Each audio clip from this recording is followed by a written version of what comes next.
Well, welcome back, everyone, to our podcast. And if you don't know yet, hopefully you do, we are on YouTube as well. So go over there, watch the video, like it, and subscribe so you can get all of the episodes that are to come.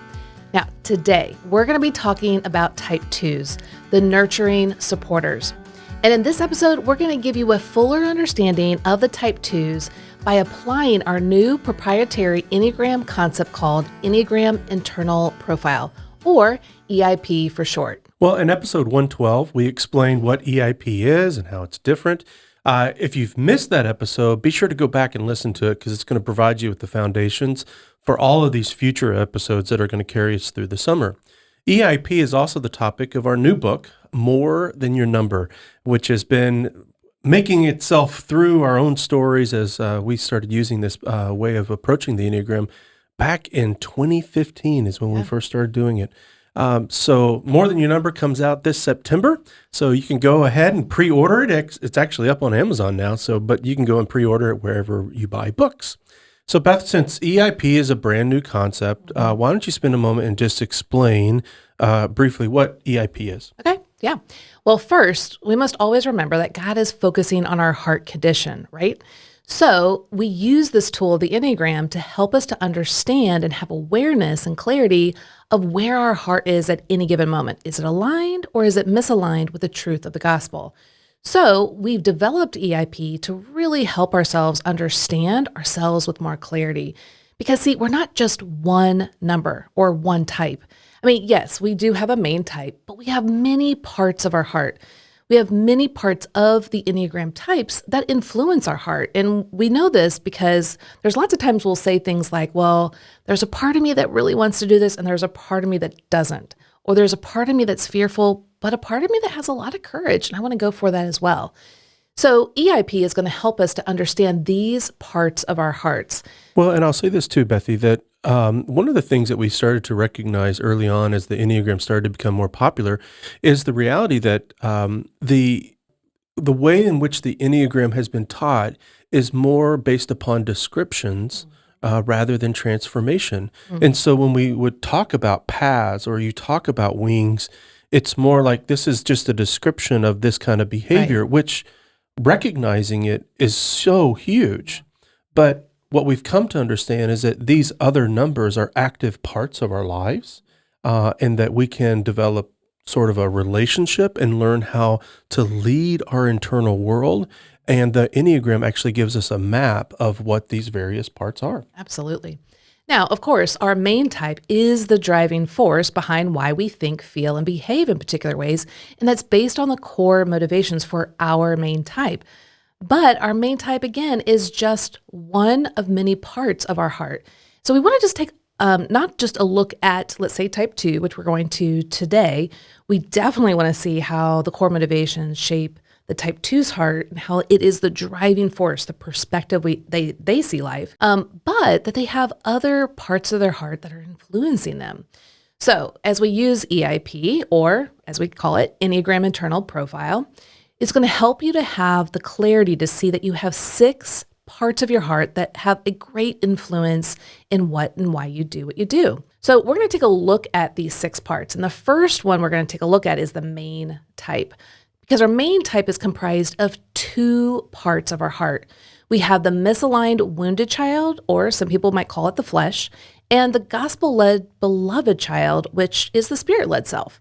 Now, secondly, our main type has 4 connecting types that are comprised of 4 parts of our heart. Now, these are the 2 wings that are connected to you, and the 2 Enneagram paths. Those are the lines and the arrows that are connected to your main type. We call them paths. Now, each of these parts can show up in your life either aligned or misaligned, depending on whether your heart is following your beloved child or your wounded child. So, which one is leading, guiding the way? This means that using EIP can help you to become aware of your current heart condition in any given circumstance, which is so helpful because you're going to be able to see, am I following truth? Am I following the Spirit? Or am I following the flesh? And when we recognize that we're not following the Holy Spirit and that we're misaligned, we can ask Him to waken our beloved child up and to lead that part of our heart back to the truth of the gospel. And when your beloved child leads all of your hearts back to the truth of the gospel, you're going to see an overflow of your heart in a healthy way, which represents the fruits of the Spirit.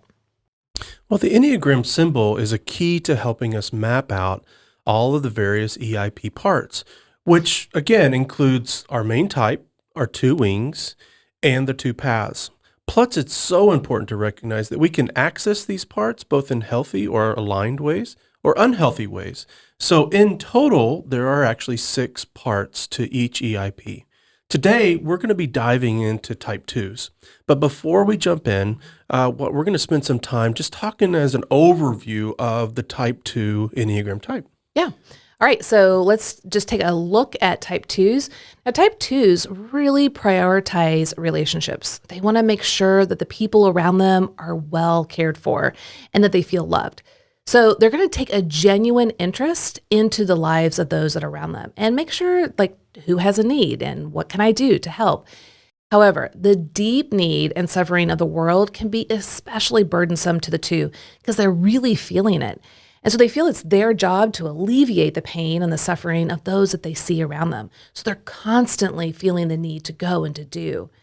Now, what's really hard for the 2s is to focus on themselves because they feel like that is being selfish. They don't really understand what it means to take care of themselves. In fact, it can feel wrong and bad to take care of themselves. They fear that people are going to see that as selfish and reject them. Now, their focus of attention, therefore, is winning the approval of others by feeling their emotions and fulfilling those people's needs.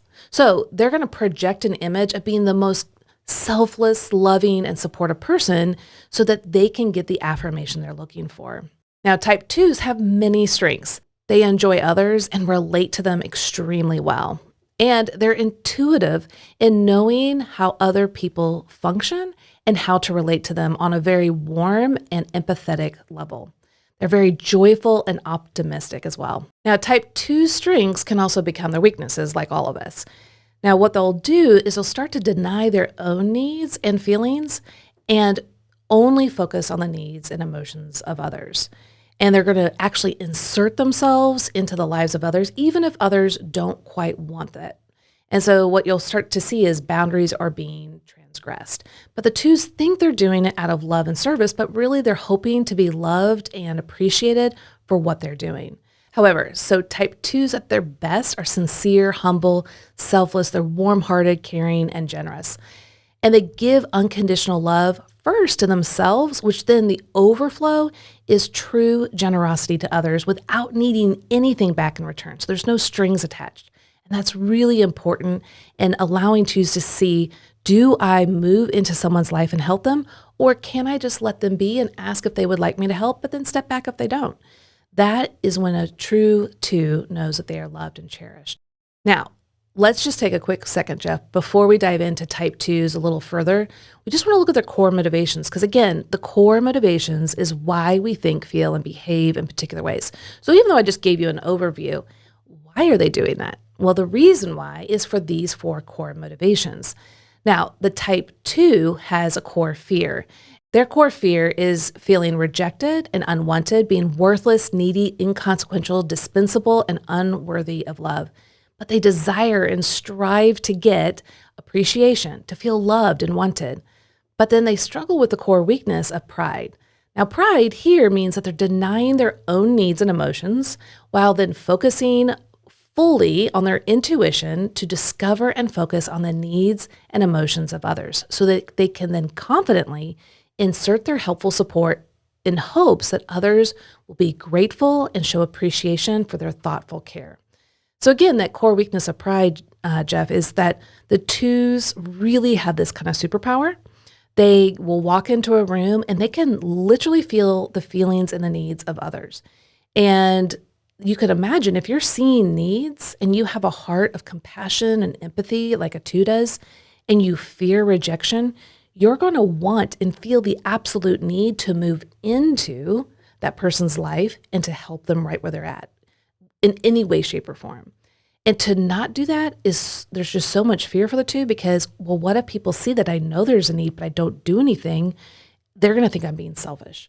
And therefore, people are going to reject me and not love me. So it's really, really hard for a two to step back from this and to not intrude on other people's lives in an unhealthy way. Now, the core longing for the type two is to hear that you are wanted and loved.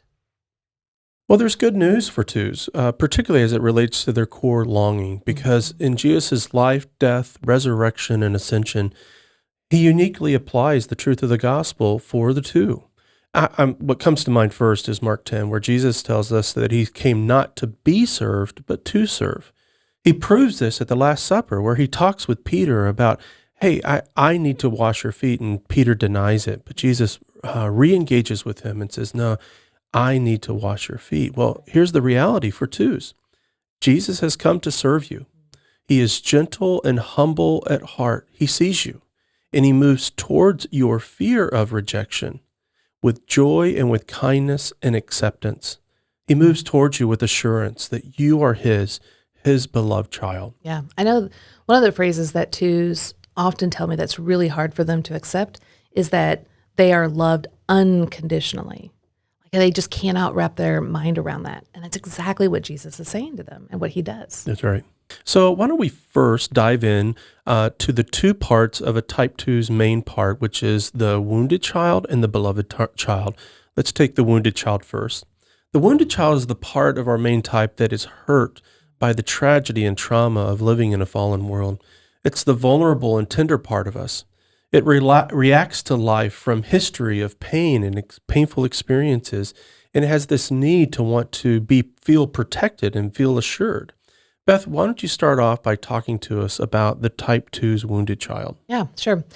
Type 2s longed as children to hear that you are wanted and loved by their authority figures, and they feared being rejected and unwanted and loved. So they became little helpers, that they're the most selfless kind of person that would go around and take care of people in hopes that they would get that approval and affirmation from those that they wanted it from. They're very specific people they wanted it from.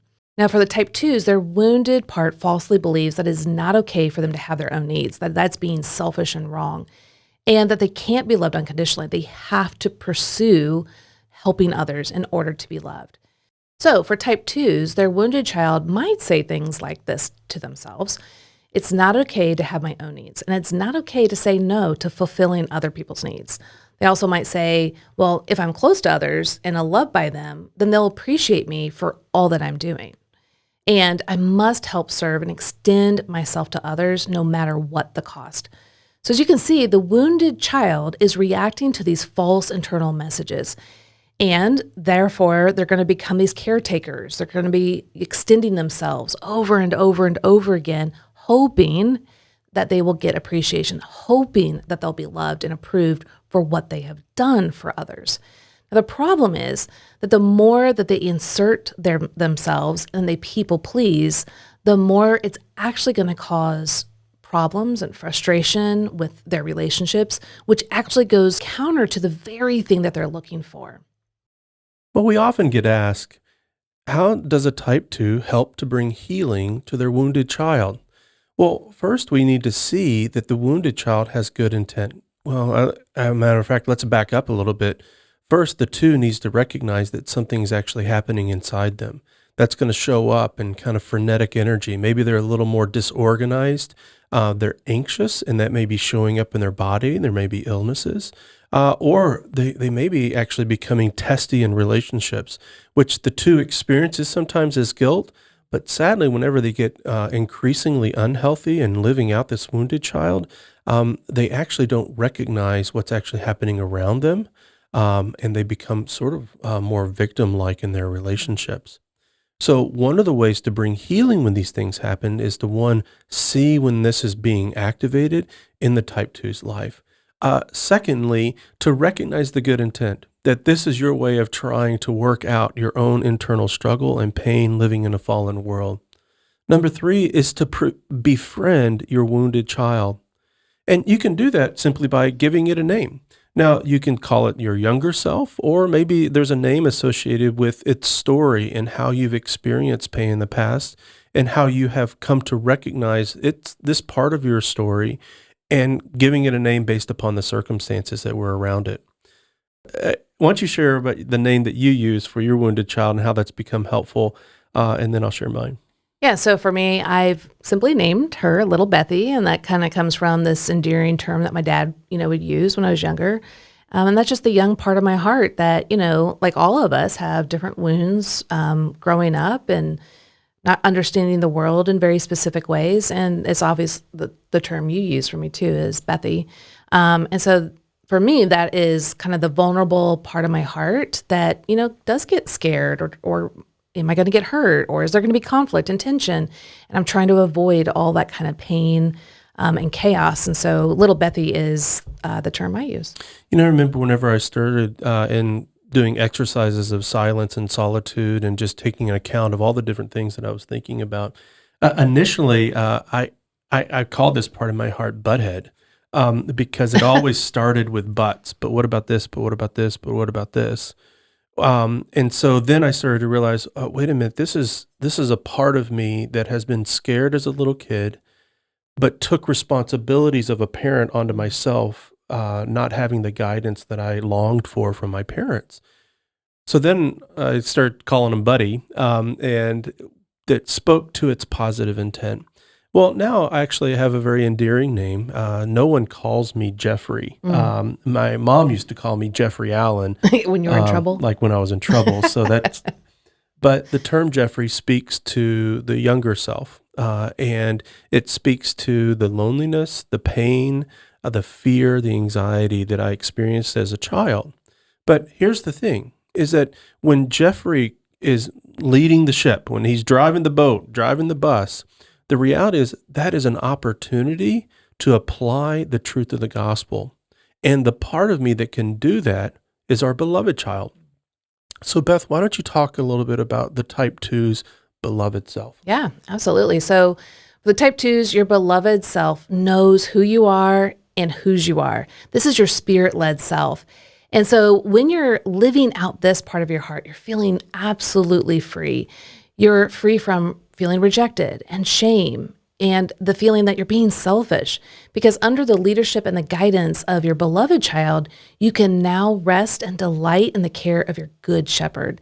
And what he is doing is he is showing you that you are loved and wanted for exactly who you are. And his affirmation fills you up. And this is key in understanding for the type 2 of who you truly are.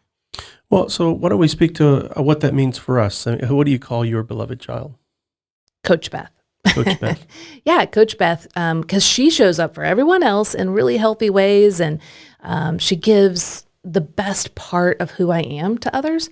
But the question comes, does she show up for myself? Like, does she help all the parts of my heart to remember who I am and whose I am? And until we started really doing this, I would say, no, not so much. It was the misaligned parts that were having a louder voice and a louder influence in my life, which was really hard. So, and that speaks to the various parts of us and our experience of these parts, because why do I show up differently in this relationship, maybe in a professional relationship, versus how I show up for myself? And the same is true for me. So my beloved self, I call Pastor Jeff, because Pastor Jeff has faith on behalf of others. I trust the assurances that we have from Jesus. I trust in his providence to care for these people, but sometimes I don't believe it myself. And so I recognize that Jesus has given to me the assurances to apply to my own heart whenever I get spun out. So for the type 2, the thoughts around beloved self and learning how to care for your wounded child could look, here's a few examples. Christ delights in providing for all of my needs and tenderly caring for me. That I can follow Jesus' example by taking care of my physical, emotional, and spiritual needs so that I can care for others and as an overflow of God's care and grace towards me. Yeah, that is so good. And I hope that 2s are hearing that, and they might be at first like, wait, what? I can speak that to myself? And it's like, yeah, we call this gospel self-talk because we have to remind ourselves of the gospel every day, every hour, because we forget all the time. And that's when we need to bring the beloved part of our heart back into alignment to help guide the misaligned parts of our heart with the truth of the gospel. Well, I was thinking just the other day, I was going to sleep and just had an intrusive thought that Yes. if for type 6, and I'm sure it can be for anyone, that it's the kind of thought that you're like, that's big, that's going to get, my heart starts pumping. So rather than calming down, I'm actually activated. And I remember in that moment saying to myself, Jeffrey, I know you're scared, but we're going to take care of this. We're going to take care of it tomorrow and we'll address it. And that was an opportunity to apply the truth of the gospel to my own heart, to sort of reparent myself, but not just doing it myself, but also doing it in alignment with the truth of the gospel. Yeah, and this is absolutely key for real heart transformation, is bringing the truth of the gospel to all of the parts of our heart, getting them from a misaligned place to an aligned place. Well, let's look at type 2's connecting type. So we've covered the main type, we've covered the beloved and wounded child. Now let's look at the 2 connecting types, and we're going to start with the wings. These are the 2 numbers directly next to the main type. For type 2s, those wings are type 1 and type 3. We use both, but they're always used out of the core motivations of our main types, and they show up to varying degrees. These connecting parts will bring both positive and negative or aligned or misaligned characteristics to our main type, depending upon whether we are activating out of the misaligned wounded child or the gospel-aligned beloved child. And this is key to understanding EIP. So that means that as a type 2, your 3 wing may be acting in self-protective ways for something that's where your core motivations are activated, or that 3 could be acting on behalf of your beloved self, where it's reminding you of the truth of the gospel.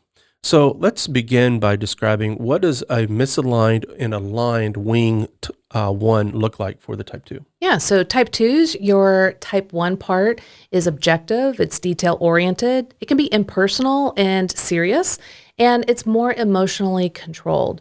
Now, when your wing 1 part shows up in a misaligned way, you're going to maybe see some of these tendencies where you might be controlling others with your moral intensity. Maybe you're more impatient, and you might want to demand others to follow through on your advice. Well, so helping people looks more critical, perfectionistic, maybe even demanding.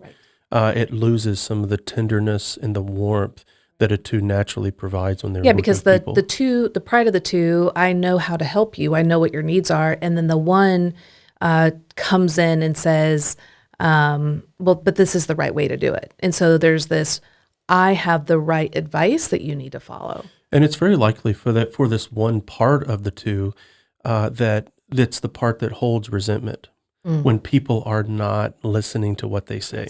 Well, resentment and hurt feelings. So the 2 is going to hold the hurt feelings that you didn't listen and follow them, and the 1 is going to be resentful because they know the right way. That's right. So there's this combination. And with the 1 wing, you're going to start to see that you're going to struggle a little bit more with self-condemnation, maybe some guilt, negative self-talk, because you're seeing that you're doing something wrong or you're being selfish. The other thing is that 2s can feel conflicted inside between moral principles of the 1 and the feeling that they need to come alongside and help others with their heart. So there's these 2 sides that can be in conflict with one another. And that is something to understand about wings in general that we've come to understand as we've coached people, is that oftentimes there's ambivalence around our wings, is that they can actually be self-sabotaging or unwanted parts of us, but we also have to recognize that they bring gifts with them as well. But let's talk about the aligned. When a type 2 with a 1 wing is following the beloved self, you're going to see that they're going to give the most ideal and best service to others without needing any praise or recognition back. So the 2 is feeling the love and the affirmation from Christ first, and the overflow of their heart is to give this wisdom, this insight, this advice, but also letting it go. Like, that other person will decide whether they take it or not. And if they don't, that doesn't mean I am less loved or cared for, because I am fully cared and loved by Christ. But if they do take it, doesn't mean I'm any better either. I'm fully loved and cared for by Christ.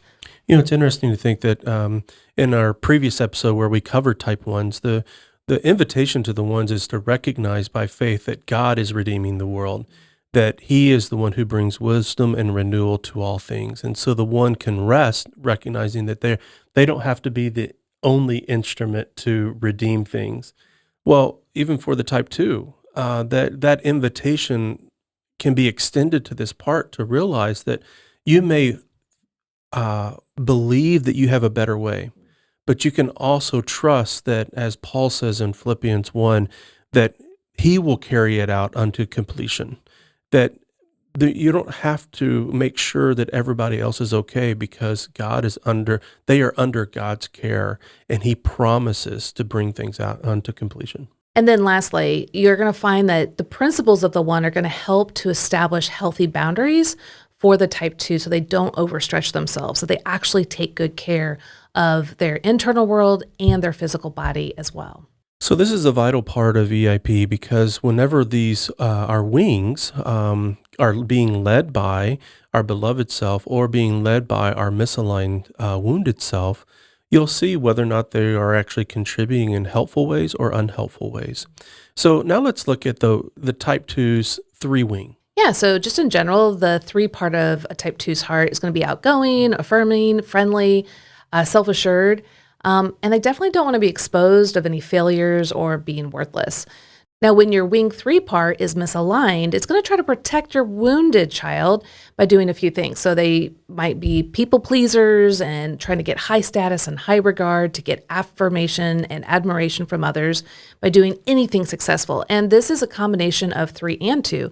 So 2s it's basically they want to be the most successful at helping others, the most successful at connecting with others, and the most successful in showing that they have warmth and kindness. So it's this combination. It's not just purely about image. It's about letting others see how amazing they are at serving. And that's one of the difficulties for the 2 and why they call it pride. There's a sense to where, how can it be prideful when I just want to serve people? But oftentimes there's a sense of they put their own value to serving people. And so the 3 wing presents itself in that way and gives the 2's energy to want to have the kind of reputation that they're always the one to go to get help. Yeah, and because 2s and 3s are very good at connecting with people, and because they're wanting their status to be elevated in some form or fashion, their value, they might start name dropping. They might also flatter others, so that others feel like, oh, this person's amazing and charming, and they're making me feel so good. And that can bring deeper connections, but at sometimes the expense of authenticity. And that's something I think for the 2s with a strong 3 wing to recognize when it's being misaligned. But let's take a look at what it's like with the 3 wing for the 2s when their heart is aligned and they're following the beloved child. So this is really remarkable. They offer themselves, their abilities, their talents, their gifts from an overflow of their heart because they already know they've been recognized and loved through Christ unconditionally. And when they're at that place, they know that they don't have to accomplish anymore. They don't have to do all of these things to be seen. They're already seen. So this overflow helps others to feel assured, to feel encouraged. But not only that, they're able to give themselves assurance. They're able to tap into their emotions on a deeper level and to actually take care of those needs in an actual ongoing basis. Now, this is so important because if they don't take care of their own needs, what you'll see is they'll become intrusive to others, where this part of their heart is offering the fullness of who they are from a totally selfless place because they themselves have been filled up. Now that we've seen how both wings can be both strength and a liability, when they're aligned, they can be a great strength to our relationships and then also be a liability to our relationships.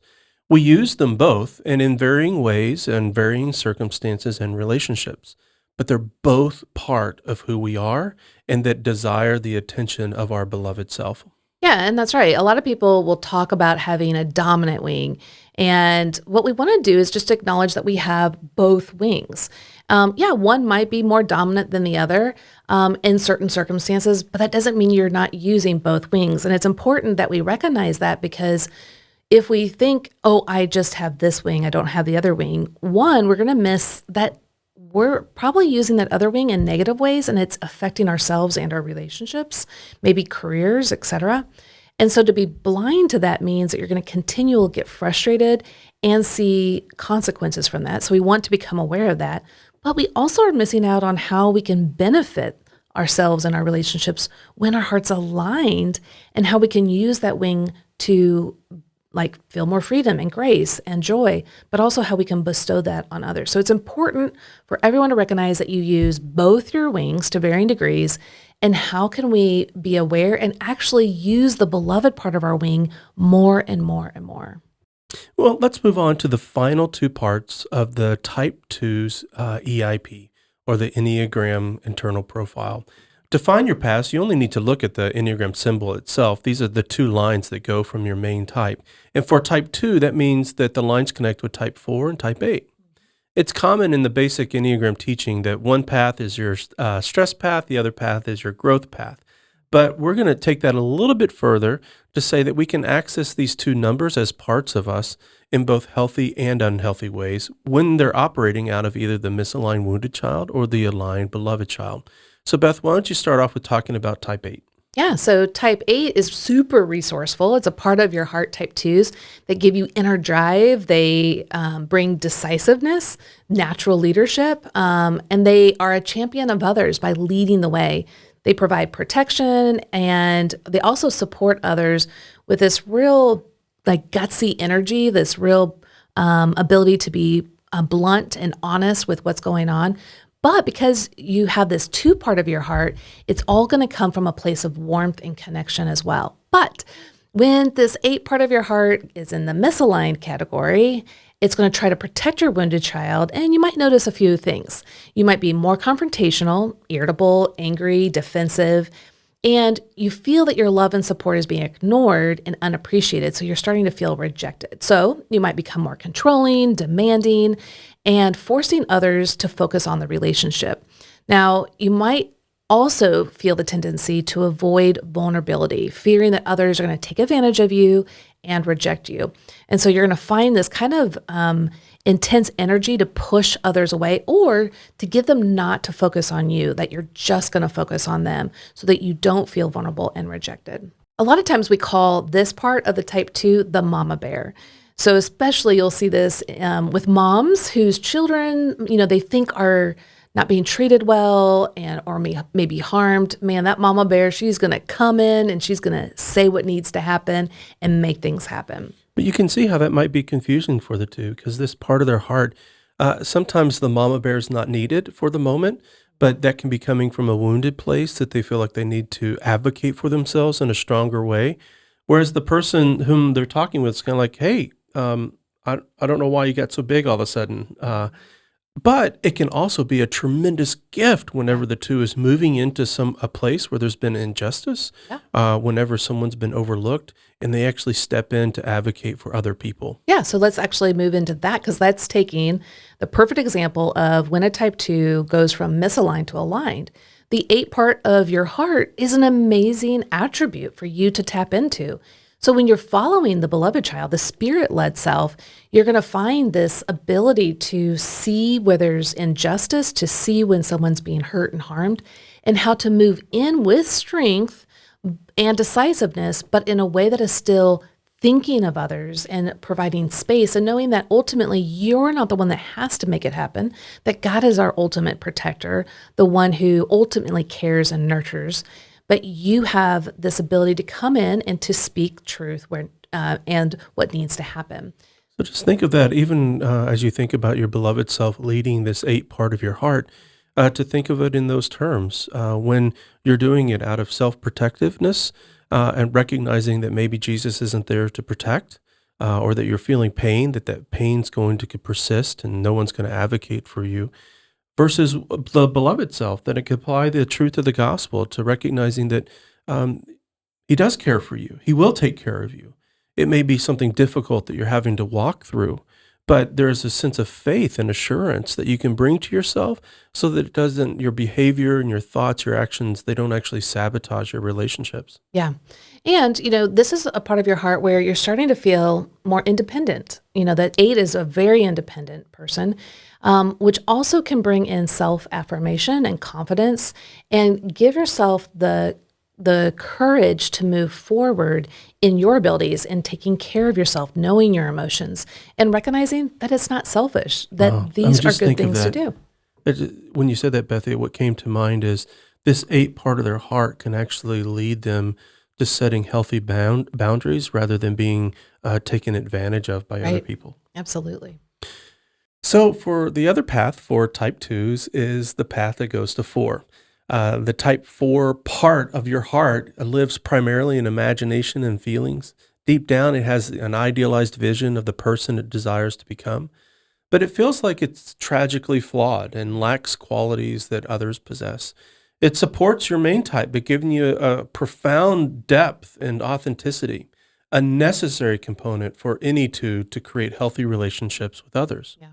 And when your type 4 part is misaligned and trying to protect your wounded child, you may notice a few things. One, the feelings of rejection because people aren't listening or accepting your help, and feeling that they don't understand how difficult it is to be so helpful and others focused. You may find yourself withdrawing when you feel moody, melancholy, or misunderstood to protect your reputation and work out your emotions alone. You may find yourself daydreaming, becoming free of always needing to be helpful and selfless, being your authentic and ideal self, and to focus on your own emotions and needs. But when your 4 part is under gospel alignment, the leadership of your beloved child, you may notice a few different things about how your 4 part shows up. You may find yourself enjoying resting in the beauty of nature, allowing creativity and feelings and your needs to surface and be experienced. You may set aside helping others to practice self-care, intentionally scheduling time just to process what's happening in your life, bringing the truth of the gospel to apply to your own heart, where there may be feelings of rejection, feelings of pride, or fear. Next, you may find yourself sitting with others in their difficult emotions, providing support without offering unsolicited advice. Like your wings, your paths can be a liability or a blessing, depending upon their alignment with the gospel. That's why you need to be able to access your beloved child so that it can lead all of your parts through the help of the Holy Spirit. We like to visualize all these parts in some sense like driving a bus. For type 2s, you have the beloved child and the wounded child, and all of your connecting parts are all in the bus, the 1 wing, the 3 wing, the 4 path, and the 8 path. And you don't want your wounded child, your misaligned self, to be in the driver's seat. Why? Because we need wise, mature leaders who know how to embrace the truth of God and apply it to our hearts. And when that beloved self drives the bus, all the kids on the bus are all aligned. They become strengths for your relationships, and they provide strengths for you to take care of yourself. But when the beloved child disengages and goes to the back of the bus, the wounded child steps in. And they use their misaligned strategies to grab at the wheel. They're doing their best to help you out. They're stepping in where leadership has and where help hasn't been provided. But understand that they really desire for our beloved self to wake up and to get back in the driver's seat, to lead them towards gospel truth. Yeah. And keeping our beloved self in the driver's seat is really hard work. It often just kind of wants to take a step in the back and chill and relax, but we need it. We need it to be there. Even for us in our conversations, as we apply this concept in our marriage, sometimes we'll ask each other, so where's Coach Beth at? Or where is Pastor Jeff? Yeah. And we'll just say like, I think they've left the building. Like, I'm not sure. Because right now, all I can say is that the kids are going wild in my heart, and I've got all kinds of things happening inside. And the other parts of our heart feel they're so convincing that they're true, that they're real, like that their messages are right, because we've lived with those messages our whole life. And so it's hard to bring the beloved self back into the driver's seat and to trust it Even though what they're saying is really what we want, it's like, are you sure? Because we're so easily to believe the false messages.